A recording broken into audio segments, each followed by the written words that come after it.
Court remands Psquare's brother and ex-manager Jude Okoye in prison over alleged 1.3 billion naira, 1 million US dollars and 34 euros fraud. Hello viewers and welcome to InfoGist TV. The Economic and Financial Crimes Commission EFCC has taken Jude Okoye, the elder brother and former manager of the defunct music duo Psquare, to court over alleged money laundering involving 1.38 billion naira, 1 million US dollars and 34,537.59 euros. Jude Okoye, along with his company, Northside Music Limited, was arraigned before Justice Alexander Okoye of the Federal High Court in Lagos on Wednesday, facing a 7-count charge related to financial crimes. One of the charges stated that Jude Okoye, Chigozie, and Northside Music Limited sometime in 2022 in Lagos within the jurisdiction of this honorable court did directly acquire a land property known as number 5 Tony Eremoseli Street, Parkview Estate, Ikoyi, Lagos, worth 850 million naira only, which you knew or reasonably ought to have known forms part of proceeds of unlawful act, thereby committing an offence contrary to Section 18 sub 2d and punishable under Sections 18 sub 3 of the Money Laundering Prevention and Prohibition Act 2022. Another charge alleges that Jude Okoye and his company used the bureau, the change operator, to convert $1,019,762.87 domiciled in Access Bank PLC into naira and remitted the funds into various accounts, with the intent to conceal the source of the money in violations of the Money Laundering Act. Jude Okoye pleaded not guilty to the charges. Following his plea, the EFCC counsel Larry Peters also applied for a trial date and requested that the defendants be remanded in a correctional facility pending trial.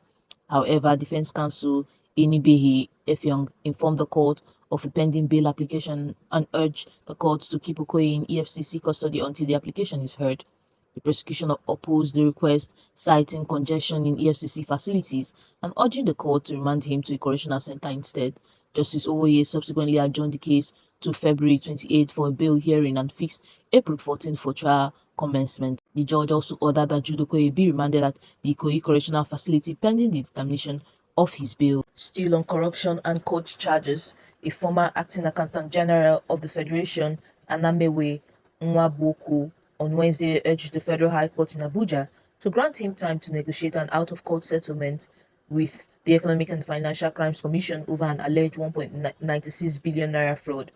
Nwabuoku is facing 9 counts filed by the EFCC.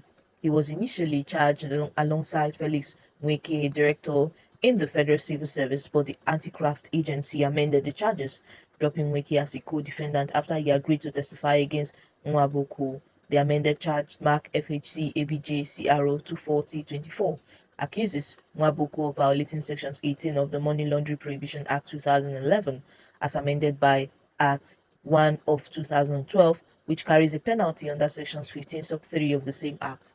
Nwabuoku was appointed acting Attorney General of the Federation in May 2022 following the suspension of Ahmed Idris, who was accused of laundering 8.2 billion naira.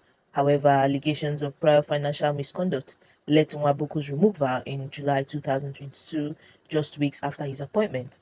During the trial, Nweke, now a prosecution witness, testified that Nwabuoku used 4 companies to divert 1.96 billion naira in public funds.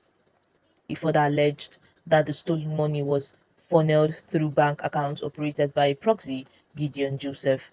At the resumed hearing on Wednesday, Nwabuoku's counsel, Isodore Udenko, pleaded with the court to allow his client to negotiate a settlement with the EFCC. This followed an announcement by the Economic and Financial Crimes Commission's counsel, Ekele Ihanacho, saying that the prosecution had 5 additional witnesses to testify.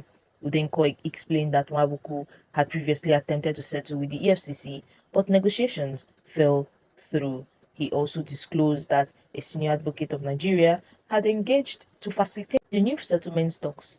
In response, Ihanacho said the prosecution had no objections to the request, although we have 5 witnesses in court and are prepared to proceed with the trial if the defendant's request aligns with the interest of justice. We will not oppose it, he said. Following this, Justice James Omotosho adjourned the case to March 13th for a settlement update or continuation of trial. Current research has shown that money lost to fraud in Nigeria's banking system has nearly tripled over the past 5 years, as industry regulators said on Wednesday. An analysis published by the Nigerian Interbank Settlement System estimated that 52.3 billion naira, which is equivalent to 34.8 million US dollars, was lost to fraud in 2024 compared to 11.6 billion naira in 2020. The West African country, home to a thriving tech and finance sector, has for decades faced a rival industry of internet-savvy Yahoo boys, as fraudsters are popularly known. The report said fraudsters attempted to steal 86.4 billion naira in 2024. The numbers come after the latest GDP figures showed fourth quarter growth of 3.8%, the fastest in 3 years, in part driven by the services sector, including finance and insurance. The amount lost to fraud has increased over the past 5 years, along with the growth of financial transactions in the digital payment sectors. NIBSS said Nigeria's digital payment system is regarded as one of the most robust in Africa, and tech startups in the country raised an estimated 400 million US dollars in funding in 2024.